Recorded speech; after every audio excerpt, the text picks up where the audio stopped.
સુરુચિ માનીતી રાણી હતી ને સુનીતિ અણમાનીતી હતી. સુરુચિ એટલે સારું ગમે એ બધાને માનીતું હોય. સારી નીતિ કોઈને માનીતી હોતી નથી. સારું ગમે એ જ માનીતું હોય છે. અને આ સુનીતિનો પુત્ર ધ્રુવ, અણમાનીતીને સ્ત્રીના દીકરાને કોઈ બાપ સારી રીતે રાખે નહીં. ને આ ધ્રુવના ચરિત્રમાં આપણે ઘણું શીખવાનું છે.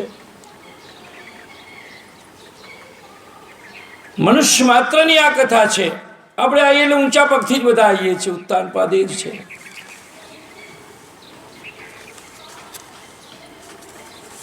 આ ધ્રુવ નાનો છે.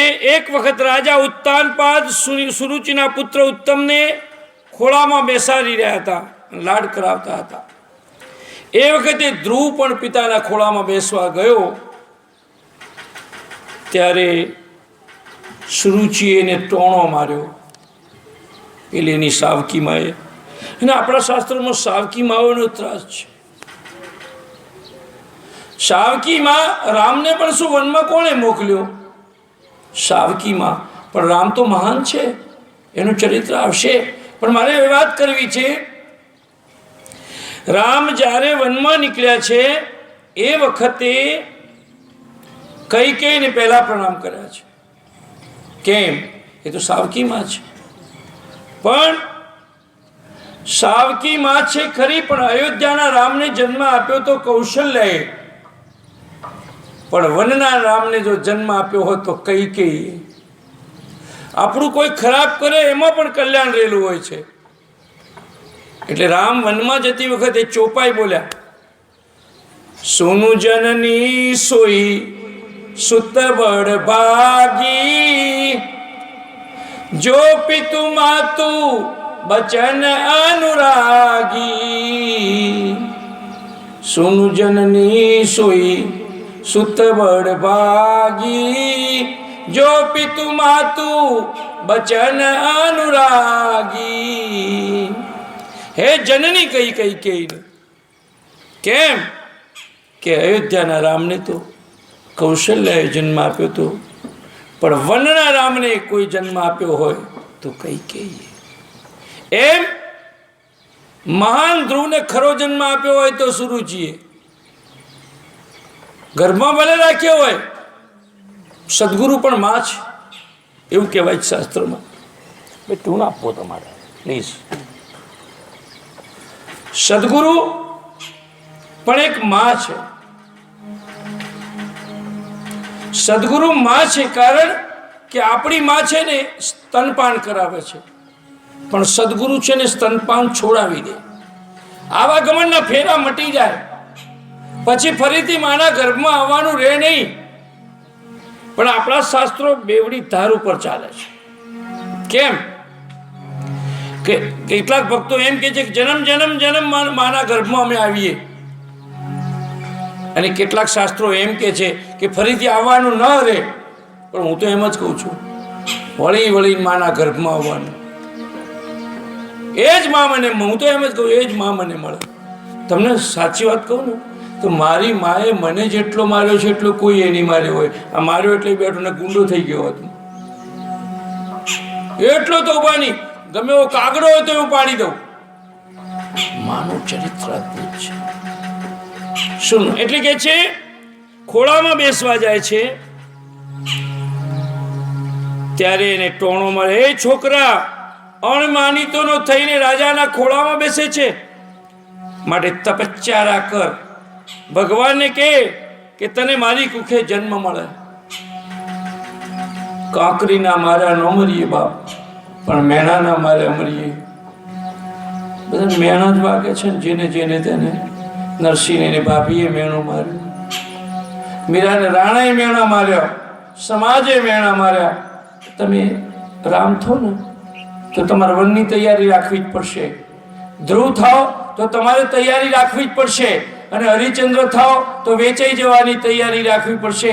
આજ સમાજે ગાંધીજીને હણ્યા. આ સમાજે સીતાને ગોર જંગલમાં પુત્રો હણાવ્યા ધોબીના બાણથી, શબ્દોના બાણ ધોબીના. આ સમાજ. દુનિયા કોઈની થઈ નથી, થવાની નથી. હવે 5 વર્ષનો આ બાળક ધ્રુવ શું સમજે કે આનું મેણું શું સમજે કે મારા ખોળામાં મને બાપના ખોળામાં બેસવાની ના પાડી એટલે એને થોડું એટલું થયું કે મને મારી લાયકાત નથી. ધ્રુવ ઉદાસ થઈ ગયો. દુઃખ સ્વરે માની પાસે ગયો પણ એની મા એને હારી શિખામણ આપે છે કે બેટા કાંઈ વાંધો નહીં, એની સગી માં છે. મને એક વાર્તા યાદ આવે છે, 2 લીટીની છે, ટૂંકો પ્રસંગ સમજવા જેવો છે.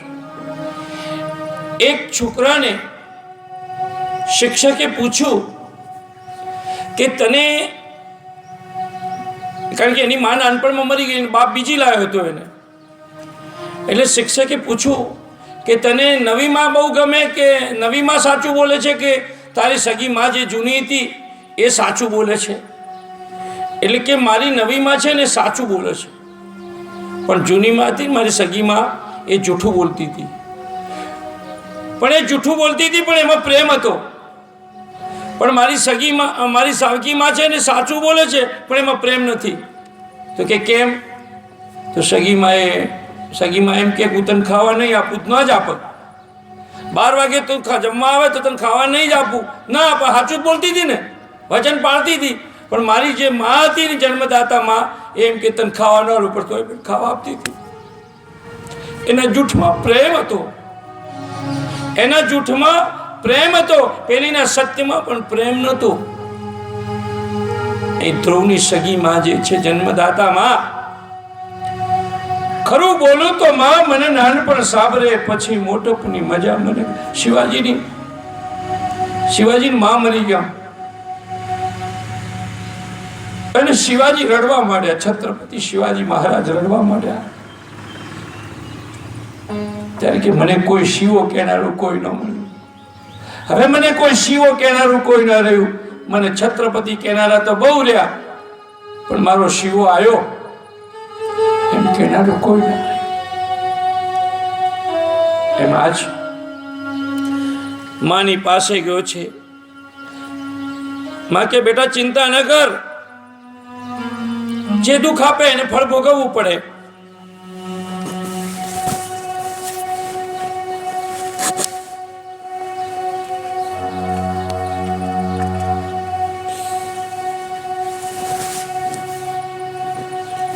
કારણ કે માં એ માં બીજા બધા વગડાના માતા તારી જન્મ રોશે 2 ની 12 માસ, 13 દિવસ તારી ત્રિયા રોવે, જાશે ઘરની બહાર કર્મ ભજનનો વેપારજી. હવે આ માએ એને એમ કહ્યું કે બેટા ચિંતા ન કર. પણ એ ધ્રુવે કહ્યું માં હું તપ કરવા જાઉં? જા બેટા. માં કહે છે જા બેટા. અને ધ્રુવ છે માના શબ્દની સાંભળીને તપ કરવા નીકળી પડ્યો છે. માતૃદેવો ભવ, માતાની આજ્ઞા પાડી છે.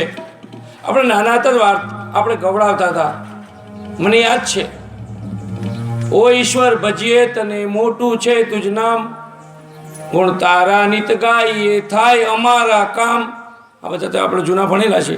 એ તલાવી વસાવ તું, સદા રાખ દિલ સાફ, ભૂલ કદી કરીએ અમે તો પ્રભુ કરજે માફ. પણ મારી માએ બીજું એક થોડું શીખવાડ્યું હતું. એ ચોપડીમાંથી લાવ્યું હોય ગમે તે હોય કે એને ખબર હોય, પણ આગળની એ પ્રાર્થના છોકરા જાણતા નથી. કહ્યું કરો મા બાપનું, મળશે સારું જ્ઞાન, ગુરુની શિક્ષા માનવી, મળશે કા સારું જ્ઞાન, નિશાળમાંથી નીકળી જાઉં પહોંચરું ઘેર. આવી વસ્તુ આપણા ભણતરમાં હતી. આજે ભણતરમાં એ વસ્તુ રહી નથી અને એવો પાયો રહ્યો નથી. તપ કરવા નીકળ્યું છે અને જંગલમાં એને નારદજી મળ્યા છે. સંત મળી જાય. તમે કોઈ શુભ કાર્યમાં નીકળી જાઓ ને ત્યારે તમને સંત મળે તો બેડો પાર થઈ જાય. ઘર છોડો ને ત્યારે સંત મળવા જોઈએ. સંત મળે તો રસ્તો બતાવે. સંતોનું કામ રસ્તો બતાવવાનું છે. સામે ચાલીને મળી જાય. ધ્રુવ હોદવા નીકળ્યો નતો, મળી જાય. સદગુરુ શોધવાનો વિષય નથી, મળી જાય, તમારું પુણ્ય તપી જાય, તમારા આંગણે આવીને ઉભો રહે. મને યાદ છે, ટૂંકમાં મારે કેટલીક વાતો કરી, ચરિત્ર પૂરું કરવાનું છે. અમે નાના હતા એટલે એક સંત અમારા ઘરે આવતા હતા. એટલે મારા બાપા એમ કે આને કાન ફૂંકો. અમને તો એ વખતે કાન નાનપણમાં ફૂંકાયેલા, એટલે નુગરા ના રહીએ. અમારા મહેસાણા જિલ્લામાં તો ભેંસ વિયાય ને તો એની પાડો હોય ને તો એના એક કાન ફૂંકે કે નુગરું ના રહે. હા, સાચી વાત કહું છું. કાનમાં કોઈ કહી આવો પટલાણી ભેંસ વિયાય એટલે શિખર શું કહે ખબર, દૂધ વધારે છે એમ કહે છે કે શું કહે છે કે જે કંઈ હોય, પણ કાન ફૂંકવામાં આવે છે. ગુરુના 3 પ્રકાર છે: પર્ણ ગુરુ, પાષાણ ગુરુ, નૌકા ગુરુ. પાંદડા જેવો ગુરુ છે, પાંદડું તરે ખરું પણ તારે નહીં. એક પાષાણ ગુરુ, પથ્થર જેવો ગુરુ, પથ્થરો ડૂબે એના પર બેસીએ તો ડૂબાડી દે. અને ત્રીજા ગુરુ નૌકા ગુરુ, નાવડા જેવા, હોળી જેવા, તરે એને પેલે પાર લઈ જાય. અહીંયા ધ્રુવને એવા સદગુરુ મળ્યા છે. जिस दिन सदगुरु आघात देता है उस दिन प्रसाद मिलता है. सदगुरुનો આઘાત પણ પ્રસાદ થાય. અમારે સંન્યાસમાં તો નાનપણમાં કરાવે ગુરુ, પછી દીક્ષાના ગુરુ કરવા પડે, પછી જ્ઞાન ગુરુ હોય. જો ટીવી પર કોઈ કેસેટ સાંભળીએ કે કોઈ બી સાંભળીએ ને કોઈ જ્ઞાન મળે તો એ આપણો ગુરુ. જ્યાંથી જ્યાં વિદ્યા મળે અને નવું જાણવા મળે એ ગુરુ. તમને રોટલી બનાવતા કોઈ શીખવાડે ને તો એ તમારો ગુરુ. ધંધો શીખવાડે તો પણ ગુરુ. એટલે હનુમાન ચાલીસામાં લખ્યું, શ્રી ગુરુ ચરણ સરોજ રજ નિજ મન મુકુર સુધાર બરનવ રઘુવર બિમલ યશ જોદાયક ફલચાર. ગુરુના ચરણની રજથી મનરૂપી અરીસાને સાફ કરીને હું હરિના ગુણગાન ગાઈશ. નારદજી મળ્યા છે ધ્રુવને. એને કીધું કે લે છોકરા, તું આ વનમાં કેમ જઈશ? કે તપ કરવા જાઉં છું. તો કે હજુ બહુ નાનો છે અને આપણે કે તપ કરવા જઈએ ને એટલે એમ કે જ્ઞાની મરવા બધું શું કરવાનું હોય? અરે બરાબર, ખાઓ પીઓ મોજ કરો. નાનપણમાં ન થાય આવું. રામ નાના હતા, પાંડવો નાના હતા, રામાયણના બધા પાત્રો નાના હતા. બધાએ નાનપણમાં જ ભક્તિ કરી છે ને. કયા જે ગળપણમાં 80 વર્ષે માળા પકડી હોય શાસ્ત્રોમાં બતાવો ને. નાનપણમાં એ બી પડ્યા હોય ને એ મોટપણમાં કામમાં આવે. પાકા ગળે કાંઠા ચડવા જાય ના ચડે. અને પછી કીધું કે પ્રભુ પ્રાપ્તિ તો નસીબમાં હોય તો જ થાય. નારદજીનું કામ કેવું? પરીક્ષા કરે કોઈ બી નહીં.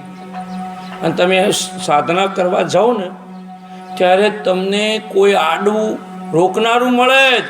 સારા કામમાં કોઈ અટકાવનારો મળે, ડિસ્ટર્બ કરનારો મળે. બહુ લાંબી વાતો છે પણ હું ટૂંકમાં કહું છું. અને ઘણા એમ કે ભગવત માર્ગી કઠિન છે. નિંદા કુઠલી બધું સહન કરવી હોય એને જ ભક્તિ કરવાની. તમે જોજો બીજાના ધર્મમાં ખ્રિસ્તી ધર્મ હોય, શીખ ધર્મ હોય, મુસલમાનનો ધર્મ હોય, એમાં કોઈ નમાજ પડે મુસલમાન બાઈ તો બીજી સ્ત્રીને કે કોઈ ભક્તાણી થઈ ગઈ નમાજ પડે છે. આપણે કે એમના ના કે આપણા ધર્મમાં મેં જોયું છે કે આપણા ધર્મમાં કે મોટી ભક્તાણી થઈ ગઈ. એટલે 9 પ્રકારની ભક્તિ છે, 9ધા ભક્તિ છે. એવી રીતે કોઈ ભક્તિ નથી. ગમે તે રસ્તે જાઓ ભગવાન મળે. નાચો કૂદો ને ભગવાન મળે. મરા કરો તો મળી જાય. તો આ નાની ઉંમરનો છોકરો નીકળ્યો છે પણ એ અટક્યો નથી. 1નો 2 થયો નથી. બસ એને થયું મારે પરમાત્મા મેળવવા છે. બસ કે હું અટકીશ નહીં. અને અડગ મનના મુસાફરને હિમાલય કદી નડતો નથી. એકવાર એ નીકળી ગયો. મારા ભાઈબંધો હું સાધુ બની નીકળ્યો ને મને કે હાળો પાખંડી છે. હવે અત્યારે મને એમ ઘણી વાર ફોન કરે કે અમે કંઈ આવું કરી ના શકીએ, હિંમત ના કરી શકીએ. એમ જગતમાં કંઈ નીકળો એટલે બધું વાવાઝોડું આવે ને આવે જ. નારદજી ખુશ થઈ ગયા. ઓહો, છોકરો કેટલો મક્કમ છે. બેટા તું ભક્તિ કર, તારું કલ્યાણ થશે. મહિનો 2 મહિના તપ કર્યું, 3 મહિના તપ કર્યું, અને છેલ્લે અન્ન જળ બધું છોડી દીધું. ખાલી અવાજ ચાલુ, અજંપા જાપ ચાલુ થઈ ગયા. ધ્રુવને એટલા બધા તપ કર્યા ભગવાનને થયું કે ઓહો હો આવું તપ કરે છે, હું આને મળું. જ્યારે કોઈનું તપ થાય ને એટલે ભગવાન મળવાની ઈચ્છા કરે, અને મળવાની ઈચ્છા કરે એટલે એને આવવું જ પડે. ગરુડધારી પરમાત્મા વિરાટ સ્વરૂપ ધારણ કરીને હાજર થઈ ગયા.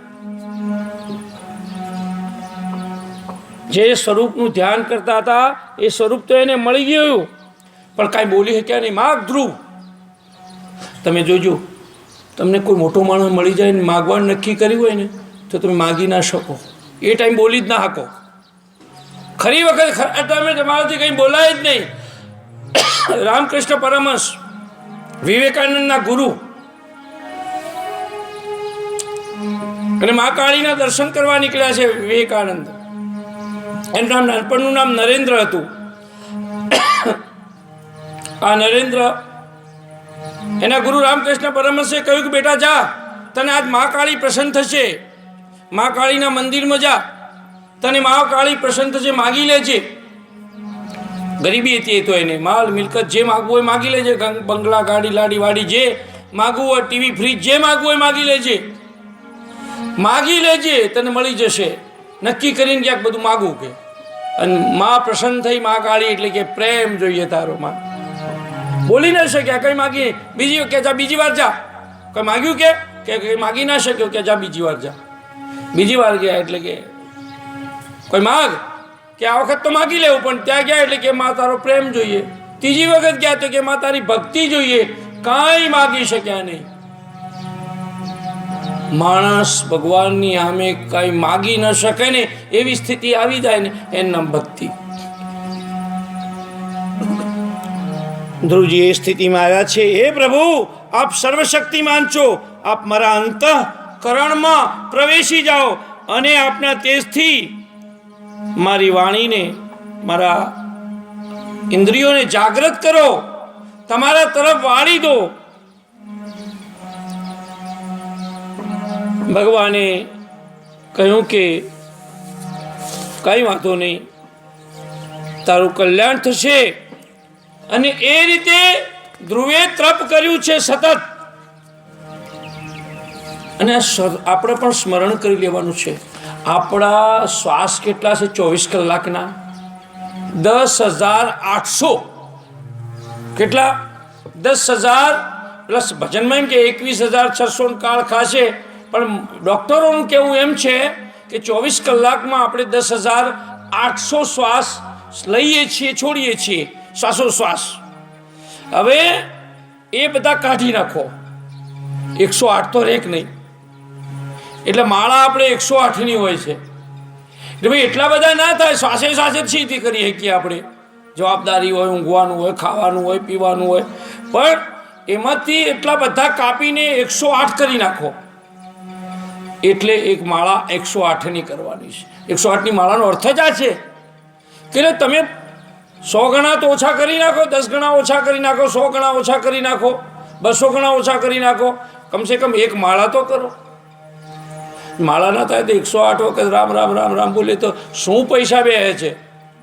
પણ માણસે કરવું નથી, એને યાદ કરવો નથી, અને ફરિયાદો બહુ કરવી છે. અને મોટા ભાગના લોકોની પદ્ધતિ છે કે મને ટાઈમ નથી. બધા એમ કે ટાઈમ નથી. પિક્ચર જોવાનો ટાઈમ મળે, તમારા છોકરાનો બર્થડે ઉજવવાનો ટાઈમ મળે, તમને પડોશીની નિંદા કરવાનો ટાઈમ મળે, તમને કોઈ ઝઘડો જોવા જવાનો ટાઈમ મળે, તમને નાસ્તો કરવાનો, ભેળપૂરી પકોડી ખાવા જવાનો ટાઈમ મળે. હું એમને બધાને કહું જ છું, ટાઈમ કેમ ન મળે? ટાઈમ મળે ત્યાં સુધી મળવાનો જ નહીં, કાઢવો પડે. સમય કો નિકાલના પડતા હે. જો નાની ઉંમરના ધ્રુવે કાઢ્યો ટાઈમ, તો આપણે કાઢવો જોઈએ. હરિને ભજતા જો કોઈની લાજ જતા નથી જાણી રે.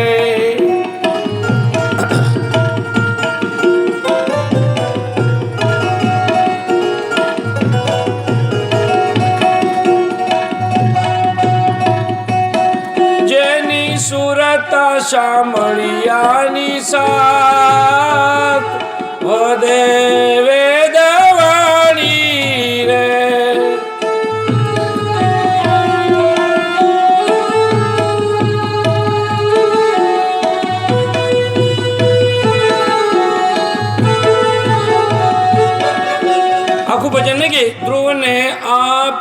અવિચળ રાજ પોતાનો કરી સ્થાપ્યો રે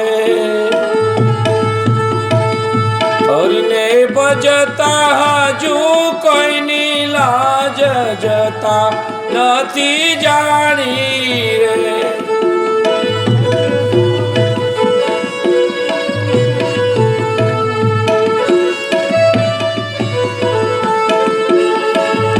ધ્રુવને કહ્યું ભગવાને માગ ધ્રુવ હું આપવા તૈયાર છું કે પ્રભુ મારે કાંઈ ન જોઈએ તમારો મારો સત્સંગ જોઈએ ભગવાન મને સત્સંગ આપો બીજું કાંઈ નહીં દુનિયાના બધી સંપત્તિ હોય પણ સત્સંગનું પલ્લું નીચું નમી જાય આમ વજનદાર છે સત્સંગ મોટામાં એક ઘડી આધી મેં પુનિયાદ તુલસી સંગત સાધુ કી ઘટે કોટી અપરાધ એક ઘડી અડધીમાંથી અડધી એક પા ઘડી જો મળી જાય સત્સંગની તો પણ બેડો પાર છે માણસ બચી જાય સત્સંગ બહુ બચાવે સત્યનો સંગ ઘરમાં ઈમાનદારીથી ધંધો કરો એ સત્યનો સંગ નોકરીમાં જે માણસ લાંચ ન લે એ બી સત્યનો સંગ બધું ખાઓ પણ લાંચ ન ખાઓ એ બી સત્સંગ બધું પીઓ પણ કોઈનું લોહી ન પીઓ એ પણ એક સત્સંગ બિન સત્સંગ વિવેક ન હોય રામ કૃપા બિન સુલભ ન સોઈ સત્સંગ વગર કોઈ દાળ વિવેક ના મળે ગમે એટલો જ્ઞાની હોય તો પછી જો ભજન ગાવાથી નરસિંહ મહેતા તો એમ કે છે મારું ગાયેલું ગાશો તો ભવો ભવ ભટકાશો ના તો કલાકારો ન મળી જાય બધા પ્રાણલાલ વ્યાસ ને બધા દારૂ પીપીને મરી ગયો જુનાગઢનો પ્રાણલાલ વ્યાસ પિક્ચરો ગુજરાતી પિક્ચરમાં તો એના કેવા ભજનો આવતા હતો પણ ભજન જો જીવનમાં ન આવે તો ભજનની શું કિંમત છે તો ભજન એવું વાગવું જોઈએ નરસિંહ કે છે કે મારું ગાયેલું ગાશો તો ભવો ભવ ભટકાશો અને જો સમજીને ગાશો તો તરી જાશો હું આ કથા એમ વિચાર કરીને ગાઉં કે મને કેટલા રૂપિયા મળશે અને આટલા માણસ હશે તો આટલા રૂપિયા મળશે તો મારી કથા મને બેસે નહીં મગજમાં એ જીવનમાં ના આવે જે હોય 5 સાંભળશે તો કાફી આપણું સત્ર પૂર વસૂલ છે તો ભગવાનની કૃપા હોય તો સત્સંગ મળે બિનુ હરિ કૃપા મિલહીને સંતા પરમાત્માની કૃપા વગર સંત પણ ન મળે અને સત્સંગ પણ ન મળે એટલે વાસનાઓ ક્યારે પડે કે ભજન કરો ભજનની રાત જેવી બીજી કોઈ રાત નથી ને માયાની લાત જેવી બીજી કોઈ લાત નથી ને સંતોની નાત જેવી બીજી કોઈ નાત નથી ને જ્ઞાનીની વાત જેવી બીજી કોઈ વાત નથી આ બધું બારોટ કવિઓએ લખ્યું છે गंग तरंग पर वाही चले कुप को नीर पियो न पियो जिनके हृदय रघुनाथ बसे और को नाम लियो न लियो कर्म संयोग सुपात्र मिले कुपात्र को दान दियो न दियो कवि गंग कहे सुनशा अकबर मूर्ख मित्र कहो न कहो बेसिए न जहाँ वहाँ करिए न कुसंग संग कायर की संग सुरा भागे ही भागे काजल की कोठरी में अनेक जतन करो काजल को अंग दाग लागे ही लागे कामिनी के संग काम जागे ही जागे बैसिए जो बागन में है फूलन की बात कहत कवि ज्येष्ठ राय नीच की यारी से अनेक फंद लागे ही लागे शठ सुधरे नहीं सो साधु के संग पर शठ मानस जो बेड़ो पार थई जाए कोई शब्द वागी जाए वचने मार्या मर गया वचने छोड़ा राज जे नरे वचन पाड़्या एना सुधरी गया काज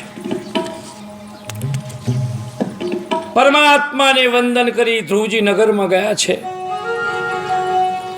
खूब तप कर्या पछी हवे बहु तप कर्या पछी तप पूरा थया भगवान दर्शन थया के जा तने तारी इच्छा प्रमाणे थशे भगवाने कह्युं कि भगवान मळी जाए तो सावकी में शुं करी शकवानुं छे परमात्मा ज्यां मळी जाए तो बीजुं राम रमकड़ू जड़िયું मीरा कहे छे मने राम रमकड़ू जड़िયું राम रमकड़ू जड़ी जाए पछी बीजा रमकड़ा शुं करवाना नानकड़ी छोकरी होय ए नानी तमे बधा रम्या हशो ढींगला ढींगली बनावेला नानपणमां जे जूनी डोशीओने खबर नाना होय तो ढींगला ढींगली बनावे रमे हवे तो बधुं बंध थई गयुं पण ढींगला ढींगली पछी एने वर बनावे वहू बनावे पछी एना फेरा फेरवे ए बधुं करे पण हाचो पति मळी जाए पण ढींगला ढींगली रे एम साचो पति मळी जाए ने पछी आ ढींगला ढींगलानी रमत छूटी जाए એટલે મીરા કહે છે, બાઈ મેં તો પકડી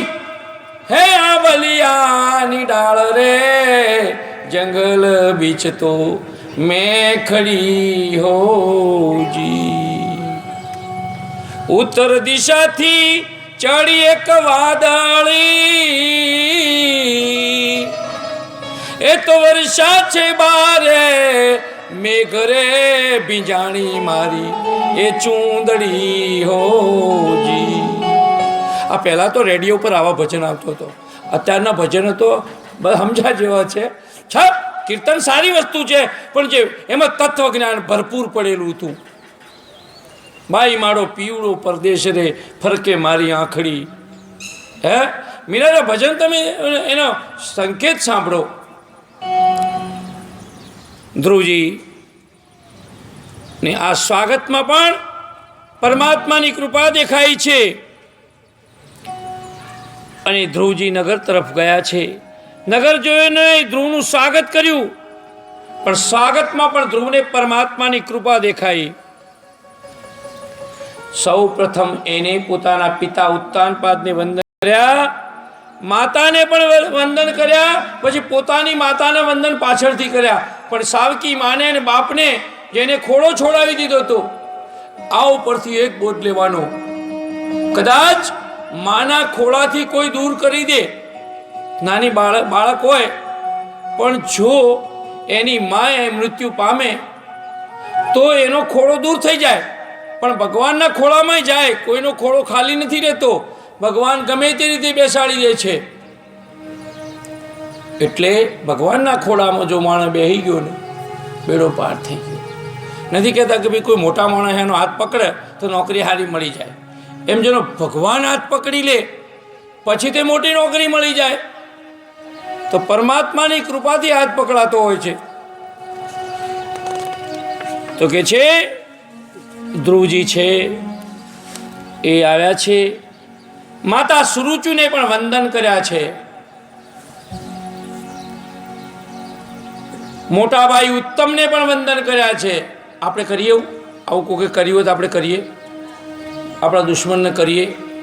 શત્રુ પણ પરમાત્મા સુધી લઈ જાય. જેને જેને પરમાત્મા સુધી લઈ ગયો છે ને મોટા ભાગે શત્રુઓ જ લઈ ગયા છે.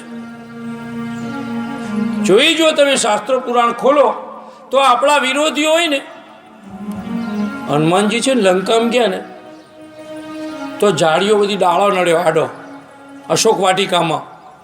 હવે સીતાજી નીચે બેઠા છે, સીતાજી નીચે બેઠા છે, પણ ડાળો આડા દેખાતા નથી. સીતાજી શું છે? ભક્તિ છે. અને આપણે જ્યારે એના દર્શન કરવાના હોય ત્યારે ડાળો આડો હોય એ કાઢી નાખવો પડે. એમ જો ભક્તિના દર્શન કરવા આડા ડાળા આવશે જ, બધા આડા ડાળા કાઢવા પડશે તો ભક્તિ દેખાશે. બીજું વાત કહું, હનુમાનજીનું પૂંછડું બાળ્યું લંકામાં.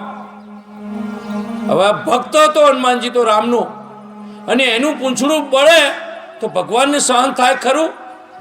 એટલે હનુમાનજી મહારાજે પૂંછડું લંબાયું, એટલે અગ્નિ બાળી, ગોદડા વીંટી તેલ રેડીને હળગાયું પૂંછડું.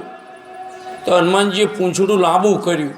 જેમ જેમ પેલા હળગાવતા જાય અને લાંબુ કર. તમે ભક્તિની યાત્રા કરશો, સીતાજી જેવી ભક્તિના દર્શન કરવા તમે અશોક વાટિકામાં નીકળશો એટલે એ કેટલાય રાવણો તમારા પૂંછડા બાળશે. તમારે ભક્તિનું પૂંછડું લાંબુ કરતા જવાનું છે. કે આ તો વાત રામાયણની કથામાં તો બહુ વિસ્તારપૂર્વક બધી કહું છું, પણ એ કેટલાક સમયની રીતે આપણે દર્શન કરીએ છીએ. ધ્રુવ છે એની માતાને પ્રણામ કર્યા છે, સાવકી માને કર્યા છે, સાવકા ભાઈને પ્રણામ કર્યા છે, અને સુનીતિને પછી છેલ્લે એની પોતાની સગી માને વંદન કર્યા છે. એની મા એને છાતી સરસો ચોપે છે કે બેટા 5.5 વર્ષની ઉંમરમાં તે ભગવાનના દર્શન કરી શક્યા. તમને ખબર નહીં હોય, નાનપણમાં જે ભક્તિ થાય ને એ મોટપણમાં નથી થતી. આપણે બધા શું છીએ ખબર છે? 85 વટાઈ ગયા ને એ વાસી ફૂલ છીએ, અને આ નાના નાના બાળકો છે ને તાજો ફૂલ. ભગવાનને તાજો ફૂલ ચડે કે ના ચડે? અને આપણે વાસી ફૂલ તો ઉતારી લેવાનો હોય. હવે આપણે બધા ઉતરી ગયેલા ફૂલ છીએ. હવે કે પાછો કથામાં ચિંતા નહીં, ટિફિને ત્યાં 2 ટાઈમની કથાઓ હતી ને, મને તો યાર હું 2 ટાઈમની કથા કરતો, એટલે કે ટિફિને ત્યાં મોકલી દઈશું મમ્મીને, ત્યાં રહે હારો, ત્યાં મંડપમાં હોઈ જજો. અને ડોશો રહેતી ખરી, અને મજા અમને બી આવતી, મોજ આવતી, અમારું ટિફિન લાવે. બોલો, એ વાસી ફૂલ થઈ ગયા બસ. અને આજે શિખર શું છે, વાસી ફૂલ કોઈને ગમતાય નહીં, તાજા ફૂલ. પણ નાનપણમાં કરો ભક્તિ ને તો મોટપણમાં તકલીફ ના થાય. પછી છેલ્લે પ્રથમ ભજી લે પ્રાણિયા, પછી ભજાશે નહીં, કાયા થાશે તારી જર્જરી, તને બેઠું રહેવાશે નહીં. આજે હું અત્યારે ગડપણમાં કથા પહેલી વાત કરવા બેઠો, બેહાય ખરું. હું ઘેર છે ને ખુરશી, આરામ ખુરશી પર બેહું છું, મારાથી બિલકુલ બેહાતું નથી. જાતે રસોઈ બનાવું છું, પણ કાઠું પડી જાય. પણ કથામાં હું 6 કલાક બેહું, પેટનું પાણી મારું વાળા નહીં. ઘેર 10 ગ્લાસ પાણી પી દઉં 1 કલાકમાં. એની કૃપા. આ બધું આપણું કશું છે જ નહીં. આપણું તો ખાલી લટકું છે. આખું સિનેમા ઘર ને થિયેટર તો એનું છે. આ તો આપણું ખાલી લટકું છે. આપણું છે શું? ક્યાં લેકે આયે थे? तुम्हारा क्या है? तुम क्या ले जाने वाले हैं? हमारा महात्मा एम के संसार में क्या है બેન? બીડીને બાકસ બીજાને હોતતો હોય, ગાંજો હોતતો હોય, ચાય નહીં મિલા તો તે છોડ્યું શું? પાછા બીજાને કે ક્યાં लिखा है संसार में? આ બધું કહેવાની વાતો છે. તો કે છે ધ્રુવજી મહારાજ વંદન કરે છે અને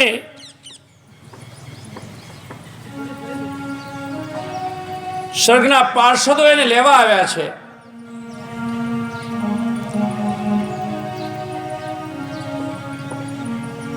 ધ્રુવજી વિમાનમાં બેસીને ભગવાનના ધામે ગયા છે. ધ્રુવને બધી જ ભગવાનની કૃપા થઈ જી. ભગવાન પાર્ષદો ભગવાનના કહે છે, ધ્રુવજી તમારા જેવા પુત્ર હોય માતાને સદગતિ માટે રાહ જોવી ન પડે. દીકરા હોજો તો શ્રવણ જેવા, દીકરા હોજો તો ધ્રુવ જેવા, દીકરા હોજો તો રામ જેવા.